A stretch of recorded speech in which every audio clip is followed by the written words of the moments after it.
BJP ने दिल्ली में बड़ा उलटफेर किया है। बीजेपी ने दिल्ली की 5 सीटों पर उम्मीदवारों का ऐलान किया और 5 में से 4 नए चेहरे उतार दिए, यानी कि 4 सिटिंग सांसदों के टिकट कट गए। बीजेपी ने 4 मौजूदा सांसदों का टिकट काटा है और सिर्फ एक मौजूदा सांसद को फिर से मौका दिया गया। उनका नाम है मनोज तिवारी। दिल्ली की चांदनी चौक लोकसभा सीट से बीजेपी ने मौजूदा सांसद डॉक्टर हर्षवर्धन का टिकट काट दिया। बीजेपी ने प्रवीण खंडेलवाल को मैदान में उतारा है। नए उम्मीदवार की घोषणा पर चांदनी चौक की जनता की राय क्या है, सुनवाते हैं आपको। चांदनी चौक सीट पर मैं मौजूद हूं और यहां पे जानने की कोशिश करूंगी कि आखिरकार जो नए उम्मीदवार बनाए गए हैं, जो जिस नए नाम पर भरोसा इस बार जताया गया है, उसके बारे में जनता आखिरकार क्या सोचती है। सबसे पहले मैं आपके पास आना चाहूंगी, क्या नाम है आपका? नितिन शर्मा। अच्छा नितिन, टिकट काट दिया गया है हर्षवर्धन जी का और नए उम्मीदवार को इस बार मौका दिया गया है। क्या लगता है, क्या उम्मीदें हैं जनता की?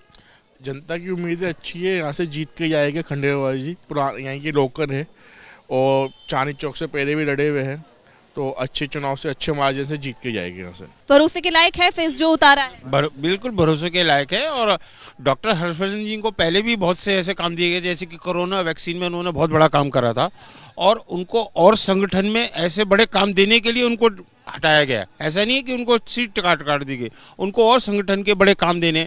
तो जो एक्सपीरियंस नेता होता है उनको ऐसी जगह भेजा जाता है कि जो और संगठन के जो जैसे बड़े काम हो। क्या ऐसे कोई मुद्दे हैं जिसमें यूथ के बीच में चर्चा हो रही है कि इस बार अब वोट डालना है, इन पे वोट डालना है, उस पे काम होना चाहिए? इंफ्रास्ट्रक्चर को लेकर है कि यहाँ पर चांदनी चौक में इतनी अच्छी ग्रोथ देखी गई है, पहले से काफ़ी इंप्रूवमेंट तो हुई है। अब जैसे देख रहे हैं कि हमारा यहाँ पर स्ट्रक्चर इतना इम्प्रोवाइज हुआ है, पहले यहाँ पर चलने तक की जगह नहीं थी। अब यहाँ पर हम अच्छे से घूम सकते हैं, सारा मतलब हमारा यूथ आता है, कॉलेज का यूथ आता है, हमको मतलब अलग से एक फील आती है कि हाँ चांदनी चौक अब हमारे दिल्ली से रिलेट करता है। पहले मतलब बहुत डिफिकल्टी थी, यहाँ पर खड़े भी नहीं हो सकते थे, इतना मतलब बहुत कंजेस्टेड एरिया था, बट अब बहुत अच्छा हो गया, पहले से इम्प्रोवाइज तो हुआ है। लेकिन ये भी कहा जा रहा है कि देखिए कई बार ये आरोप भी लगा रहा है विपक्ष की भाई इस बार जो पहले के विधायक जो सांसद थे उन्होंने कोई काम नहीं किया। इस बार ये बदलाव इसलिए किया जा रहा है क्योंकि पहले से कहीं ना कहीं बीजेपी डर गई है। देखिए अपोजिशन तो पहले ही चोर चोर मोसेरे भाई होके बैठे हैं। शेर तो एक जगह ही खड़ा है, शेर एक किनारे पे खड़ा है, सारे चोर एक जगह इकट्ठे हो गए हैं। अरविंद केजरीवाल जिस दिल्ली में कहते थे कि हम कांग्रेस से कभी हाथ नहीं मिलाएंगे, आज उसी कांग्रेस के साथ दिल्ली में गठबंधन कर कर बैठे हैं।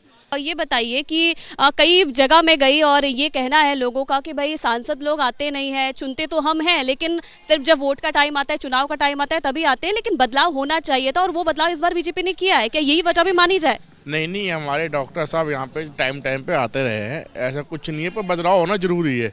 डॉक्टर साहब को 2 बार चांस मिला, 2 बार टिकट मिला, अब किसी नए चेहरे को था और खंडेलवाल जी पुराने हैं, उन्हें अच्छी बात है टिकट मिली। यूथ है आप, क्या चर्चा चल रही है इस बार यूथ के मन में? चांदनी चौक से नए उम्मीदवार उतारे गए प्रवीण खंडेलवाल, तो क्या लगता है जो यूथ है, जो फर्स्ट टाइम वोटर है, वो तो काम देखते हैं, उन्हें आगे का भी देखना है, फ्यूचर भी देखना है, तो क्या लगता है कि भरोसे लायक फेस है, कर सकते हैं उनको, भरोसा कर सकते हैं उन पर? जी बिल्कुल कर सकते हैं, उनके ऊपर भरोसा क्यों नहीं कर सकते।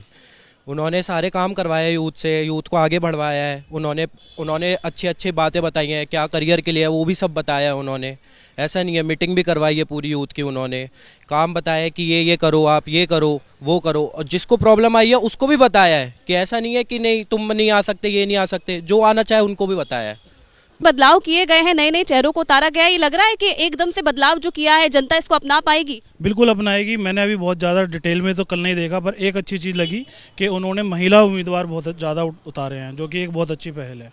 मंदिर मुद्दा रहेगा इस बार, मंदिर सनातन धर्म बिल्कुल रहेगा। मोदी जी ने सारे काम पूरे किए, जो 70 साल में पूरे नहीं, हमारे मोदी जी ने पूरा करके दिखाया। तो यही कह रहा है कि भाई आप तो मंदिर को ही मुद्दा बना रहे हैं। विपक्ष का तो काम है कहना, जो कांग्रेस ने की नहीं की थी उन्होंने करके दिखाया। राम मंदिर को किसी ने नहीं जानता था, उन्होंने करके दिखाया है, जो कहा। अंकल कुछ बोल रहे हैं? हाँ किए हैं मोदी साहब, कहे हैं और करे हैं, और 70 साल में हमें देखा, 70 साल की उम्र हो गई।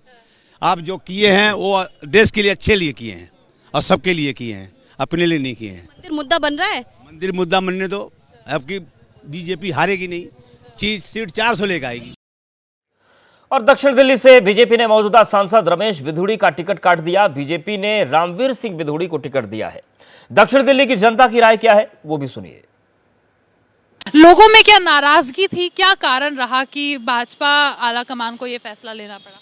उनके रिसेंटली अभी उन्होंने एक संसद में बयान दिया था और अभद्र टिप्पणी करी थी। मतलब एक एमपी अगर ऐसे बोलेगा तो नॉर्मल लोगों पे क्या प्रभाव पड़ेगा।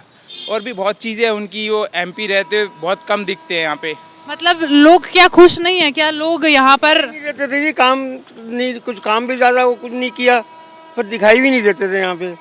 कभी आगे कुछ मतलब ही नहीं उनका आने का। फिर अभी जो दिल्ली में जो 7 लोकसभा सीट है, 7 पर भाजपा के सांसद हैं। अभी जब 2024 में चुनाव होगा, क्या लगता है आप लोगों को, क्या लगता है क्या भाजपा फिर से 7 सीटें जीत पाएगी? अब तो मैडम बदलाव आएगा, लेकिन 7 नहीं जीत पाएगी, लेकिन आम आदमी की रिपोर्ट है। नए चेहरे दिए गए हैं, जितनी भी 5 सीटों पर ऐलान है, केवल मनोज तिवारी ऐसे हैं, बाकी सब सीट पर नए चेहरे हैं। क्या असर हो? नए चेहरे इसलिए दिए हैं, उनको डर लग रहा है। उनके एमपीओ ने ऐसे ऐसे बयान दिए हैं, ऐसे ऐसे बोलते हैं वो लोग, किसानों को आतंकवादी बोलना, ये करना वो करना, तो उनको डर है, पता है कि इनका काम खराब होने वाला है, इसीलिए उन्होंने नाम चेंज कर दिए, नए कैंडिडेट दिए बीजेपी ने। कुछ लोग ऐसे हैं जो भाजपा को सपोर्ट करते हैं, कुछ ऐसे हैं जो आम आदमी पार्टी को सपोर्ट करते हैं। तो दिल्ली में जो मुकाबला होने वाला है, दिलचस्प मुकाबला होने वाला है। हालांकि जब ज़मीनी स्तर पर लोगों से बात करें हम, तो ये पता चलता है कि जब आम मतदाता वोट देगा 2024 के लोकसभा चुनाव में, तो शायद इस बात का महत्व ना हो कि उनकी सीट से चेहरा कौन है, शायद इस बात का महत्व हो कि प्रधानमंत्री के लिए चेहरा कौन है। यही जो लहर है वो ज़मीनी स्तर पर लोगों में नजर आ रही है। कैमरा पर्सन प्रवीण दीक्षित के साथ मैं रिया जातुष्करन, ABP न्यूज़, दिल्ली।